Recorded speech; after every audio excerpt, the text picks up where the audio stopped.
सूर्य एक ऐसा ग्रह जिसका हमारे जीवन में बहुत महत्व है। सूर्य के कारण हम जीवित हैं। सूर्य हमें ऊर्जा देता है, रोशनी देता है। यहाँ तक कि जो हम भोजन करते हैं वो भी सूर्य की ही देन है, क्योंकि सूर्य के फोटोसिंथेसिस के कारण ही हम भोजन कर पाते हैं, हमें भोजन मिलता है, उपलब्ध है, वनस्पतियाँ। ऐसे ही हमारी कुंडली में सूर्य का सबसे बड़ा महत्व है। अगर किसी का सबसे ज़्यादा महत्व कुंडली में है तो वह है सूर्य। सूर्य हमारे पिता के रूपक है कुंडली में, और चंद्र हमारी माता, या यूँ कहें मन। लेकिन सूर्य की सबसे बड़ी परेशानी है कि सूर्य के पास ऊर्जा बहुत है, शक्ति बहुत है। शक्ति इतनी कि उसके करीब अगर कोई भी ग्रह पहुँचे तो उन्हें जला देता है, या यूँ कहें अस्त कर देता है। जी, हम सूर्य के अस्त की प्रक्रिया को समझने के लिए फिर से हमने तुला लग्न की कुंडली ली है। तुला लग्न अर्थात 7 नंबर। 7 नंबर लिखा है मतलब कौन सा लग्न हुआ? देखिए, तुला लग्न, शुक्र उसके स्वामी। और यहाँ पे अगर 1 नंबर होता तो मंगल होता, मेष राशि होती। ऐसे अगर 5 नंबर होता तो सिंह राशि होती, 10 नंबर होता तो मकर राशि होती। संख्या कुछ भी हो सकती है आपकी कुंडली के हिसाब से। हमने उदाहरण के लिए तुला लग्न की कुंडली ली, ठीक है। अब हम बात करते हैं सूर्य की। अगर इस तुला लग्न की कुंडली में अगर सूर्य समझो 1 नंबर में है, तो आपने उच्च और नीच राशि की वीडियो देखी होगी, या उसमें आपने पाया होगा कि सूर्य अगर 1 नंबर में है तो उच्च का हो जाता है, बहुत ही अच्छे परिणाम देता है। आपने इसे भली बात ही देखा होगा कि सूर्य अगर 1 नंबर पे है तो बहुत ही अच्छे परिणाम देता है। लेकिन आज हम बताएंगे कि सूर्य चाहे जहाँ भी हो, सबसे इम्पॉर्टेंट है कि सूर्य ने किसी ग्रह को अस्त तो नहीं कर दिया। अब वो इसका एक रूल समझिए आप। यह वह रूल है, सूर्य अगर शनि से 15 डिग्री के अंदर होते हैं तो वो शनि को अस्त कर देगा। मंगल अगर सूर्य से 17 डिग्री के अंदर होता है तो मंगल अस्त हो जाएगा। बुध अगर सूर्य से 13 डिग्री के अंदर है तो बुध अस्त हो जाएगा। चंद्र अगर सूर्य से 12 डिग्री के अंदर है तो चंद्र अस्त हो जाएगा। गुरु अगर सूर्य से 11 डिग्री के अंदर तो गुरु अस्त हो जाएगा। और शुक्र अगर सूर्य से 9 डिग्री के अंदर है तो शुक्र अस्त हो जाएगा। अस्त होने का मतलब है कि सूर्य उसकी पूरी क्षमता, उसकी पूरी शक्ति को जला देगा, नष्ट कर देगा, और उसका हमारी कुंडली में कोई योग नहीं बनेगा, वो कुछ नहीं कर पाएगा, न हानि न नुकसान। लेकिन अगर जब कोई ग्रह अस्त हो जाता है तो उसके कारक तत्व भी खत्म हो जाते हैं। जैसे बुध, अगर बुध नष्ट हो जाए तो बुद्धि नष्ट हो गई व्यक्ति की। चंद्र नष्ट हो गया मतलब मन बहुत ही कमज़ोर हो जाएगा, छोटी छोटी घटनाओं को झेल नहीं पाएगा, कैसे जीवन जिएगा व्यक्ति। गुरु अगर नष्ट हो जाए सूर्य के तेज से तो क्या होगा, आप खुद समझ सकते हैं। हम और उदाहरण लेके आपको समझाते हैं कि सूर्य कैसे अस्त करता है और क्या क्या परिणाम हो सकते हैं। हालांकि इसके भी उपाय है, लेकिन इसके हमें निरंतर उपाय करने पड़ते हैं। चलिए, अभी सूर्य 1 नंबर में बैठा है, ठीक है। अब यहाँ पे एक उदाहरण के तौर पे मैं कहता हूँ कि सूर्य की डिग्री 15 है, ठीक है।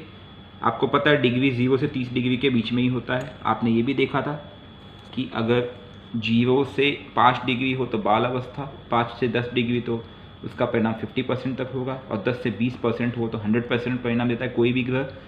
20 से 25% पे बुध और 25 से 30% पे वायु। यह आपने पहले भी देख लिया है, ठीक है।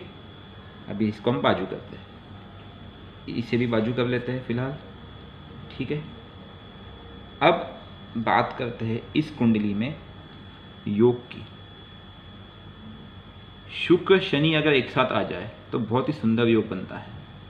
लेकिन अगर समझो उदाहरण के तौर पे आपका सूर्य है मकर राशि 10 नंबर पे, जो कि माता का स्थान है, पिता का स्थान, मतलब कि पिता का स्थान है, आपके सुख का स्थान है, गाड़ी बंगला का स्थान है। ये आपको प्रॉपर्टी देगा बेसिकली। ये जो घर है, माता मकान गाड़ी, सूर्य यहाँ पे है। सूर्य भी सुख का कारक है तो सूर्य सुख देना चाहिए। लेकिन हुआ यूँ कि शनि भी यहीं आ गए, ठीक है। अब शनि अगर 10 नंबर में आ जाए स्वराशि में तो बहुत अच्छी बात है, बहुत खुश हो जाओगे आप कि मकर राशि में शनि आ गए, मतलब उस घर की पूरी देखभाल करेंगे। लेकिन भले शनि यहाँ आ जाए, सूर्य की डिग्री 15 है और शनि की डिग्री समझो 5 है, या शनि की डिग्री 12 है, कुछ भी आप समझ लो, तो 15 डिग्री के अंदर अगर शनि आ गया तो शनि तो अस्त हो गया, मतलब शनि का अस्तित्व खत्म। शनि कुछ नहीं कर पाएगा, शनि की ताकत एकदम जीरो हो गई। न शनि की दृष्टि में दम होगा, न शनि इस घर में कुछ कर पाएगा। ऐसे ही अगर मैं कहूँ कि शुक्र देवता कौन है? इस कुंडली के लग्नेश है। लग्नेश मतलब इस कुंडली के मालिक है। शुक्र देवता भी सपोज इसी भाव में हो तो ये भी व्यक्ति कहेगा बहुत शुभ है, लेकिन सूर्य ने इन दोनों को अस्त कर दिया है। मान लो कि सूर्य की 20 डिग्री है, उदाहरण लेते हैं हम, शनि की 10 डिग्री है और शुक्र की 15 डिग्री है, तो हम कहेंगे शनि और शुक्र दोनों युवावस्था में है, क्योंकि एक की 10 एक की 15 है। लेकिन सूर्य ने इन दोनों को अस्त कर दिया है, क्योंकि सूर्य और शुक्र के बीच का अंतर क्या होगा? 20 माइनस 15 कितना हो गया? 5। तो शुक्र 9 डिग्री में अस्त हो गया। 5 डिग्री का अंतर है केवल, 9 से छोटा है ना 5। और शनि है 10 डिग्री, सूर्य 20 है, तो 20 माइनस 10 कितना हो गया? 10। शनि 15 डिग्री के अंदर आ गया, तो दोनों अगर ग्रह अस्त हो गए तो इस व्यक्ति का भविष्य कैसा होगा? इस व्यक्ति का भविष्य खत्म समझो, क्योंकि शुक्र लग्नेश है और शनि भी इसमें बहुत ही कारक ग्रह है, और ये दोनों अस्त हो जाए तो क्या होगा? सूर्य ने इन दोनों को अस्त करके इसके स्वास्थ्य पे अटैक किया, इसके तन पे अटैक किया, ये पूरी तरह से खत्म हो गया। शनि अस्त हो गया, इसका मतलब यह व्यक्ति बहुत आलसी होगा, कुछ नहीं कर पाएगा, जीवन भर पड़ा रहेगा, बीमार रहेगा, पड़ा रहेगा, और इसको हर जगह से केवल हानि ही हानि होगी, क्योंकि सूर्य ने 2 मुख्य ग्रह अस्त कर दिए। आप समझ गए हम क्या कहना चाहते हैं? तो उसे शनि और शुक्र का निरंतर, उनको ऊपर रखने के लिए निरंतर प्रयास करते रहना पड़ेगा, क्योंकि ऐसे देखा गया है कि अगर ग्रह अस्त हो तो आप कोई रत्न या कोई कॉन्क्रीट उपाय करना संभव नहीं है इसके लिए, क्योंकि उपाय टेम्परेरी होता है वो भी, क्योंकि आपके ग्रह में ताकत ही नहीं है। अगर ग्रह का डिग्री कम है तो उसे आप बलशाली बना सकते हो। अगर आप कोई रत्न पहनते हो, जैसे शनि अगर आपका कमज़ोर है, आपने अगर उसके हिसाब से आपने शनि की कोई धातु पहन लिया, ठीक है, तो वो आपको लाभ देगा। लेकिन शुक्र कमज़ोर है, शुक्र का पहन लिया आपने, वो आपको लाभ देगा। लेकिन अगर वो अस्त हो गया तो क्या करोगे आप? मैंने कई कुंडलियाँ ऐसी देखी है जिसमें व्यक्ति का चंद्र अस्त होता है। जी, अभी हम बात करते हैं, सपोज किसी व्यक्ति का चंद्र, सूर्य कहीं बैठा हो, एक उदाहरण ले रहा हूँ, और यहाँ यहीं पे चंद्र है, चंद्र अस्त है, क्या होगा? 11 नंबर है, किसका स्थान है ये? किसका है? विद्या और संतान का। जिस व्यक्ति का चंद्र अस्त हो जाए उस व्यक्ति की विद्या कैसी होगी? अड़चन आएगी, वो फेल होगा, उसका मन पढ़ाई में लगेगा ही नहीं, क्योंकि चंद्र अस्त हो गया है।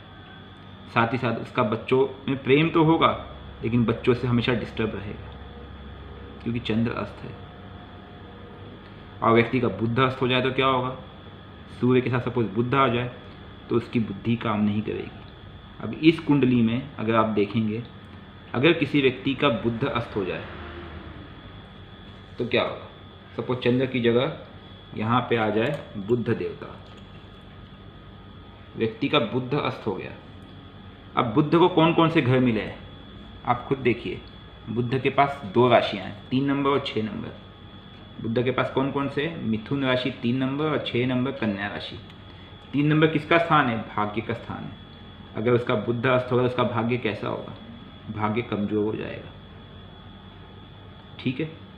विदेश जाने का स्थान भी 6 नंबर है, वो उसको विदेश जाने में दिक्कत होगी। हालांकि वो जेल यात्रा और हानि से कुछ बच जाएगा, लेकिन जब भाग्य ही नहीं हो तो क्या करेगा व्यक्ति? इस तुला राशि में 3 नंबर भाग्य का स्थान है। उसी हिसाब से अगर सूर्य ने चंद्र को अस्त कर दिया तो 4 नंबर कौन है? कर्क लग्न। 4 नंबर किसका है? चंद्र उसका स्वामी है, तो उसको पिता से दुख मिलेगा, उसको नौकरी पाने में बड़ी दिक्कत होगी क्योंकि चंद्र अस्त है, उसको नौकरी में हमेशा असफलता प्राप्त होगी। तो इस बात का विशेष ध्यान रखा जाता है कि कुंडली अच्छी दिख रही है, कई बार राजयोग दिखते हैं आपको, लेकिन वो योग बन नहीं पाते। उसका कारण होता है कि या तो ग्रह जो होते हैं वे कमज़ोर है, अर्थात बाल अवस्था में या वयोवृद्धावस्था में है, या फिर सूर्य ने उनको अस्त कर दिया है। कभी भी कुंडली देखते हुए ये बहुत ही आवश्यक होता है कि सूर्य के आसपास, जहाँ भी सूर्य होता है उसमें प्लस उसके आसपास में, उसके एक खाने पहले उसके एक खाने बाद में, इस तरह से देखा जाता है कि सूर्य ने इन तीनों खाने में किसी ग्रह को अस्त तो नहीं कर दिया। जैसे अगर सूर्य यहाँ पे बैठा है तो हम 3 खाने देखेंगे, 1 2 3, उसके पहले उसके बाद वाला। सूर्य अगर यहाँ बैठा है तब हम उसके पहले उसके बाद वाला, वो खुद, ऐसे 3 देखते हैं। जहाँ भी सूर्य बैठा होगा उस भाव को, उसके पहले उसके बाद वाले भाव को हमेशा देखा जाता है कि उसमें सूर्य ने किसी ग्रह को अस्त तो नहीं कर दिया है, और उसी के हिसाब से फिर उपाय सजेस्ट किया जाता है कि अगर आपका ग्रह अस्त है तो उसका उपाय करना आवश्यक है, निरंतर करते रहना होगा। जैसे कि मंत्रों का जाप होता है, हवन विधि होती है, और उसकी कुछ और भी प्रक्रियाएं होती है, जैसे दान हो गए, ठीक है। ऐसे केसेस में रत्न तो हम कम ही सजेस्ट करते हैं, लेकिन मंत्र उपचार इसमें सबसे उत्तम माना गया है, मंत्र और हवन, ठीक है। तो जीवन में या कुंडली में सूर्य का बहुत बड़ा महत्व है, और सूर्य के करीब कभी भी कोई ग्रह नज़दीक जाएंगे तो इन डिग्री पे अस्त हो जाते हैं। राहु केतु अस्त नहीं होते क्योंकि वे छाया ग्रह है। इनफैक्ट अगर राहु केतु सूर्य के करीब आ जाए तो वो सूर्य का ही ग्रहण कर लेते हैं, यहाँ पे विपरीत परिस्थिति हो जाती है। अगर सूर्य ग्रहण या चंद्र ग्रहण हो जाए तो उसके जीवन में बहुत बाधाएं आती है। राहु केतु कभी सूर्य या चंद्र के साथ ना आए कुंडली में, यही अच्छा होता है। तो शनि, मंगल, बुध, चंद्र, गुरु, शुक्र, राहु केतु छाया ग्रह छोड़ के बाकी सभी ग्रह सूर्य के साथ जब भी आते हैं वे अस्त हो जाते हैं।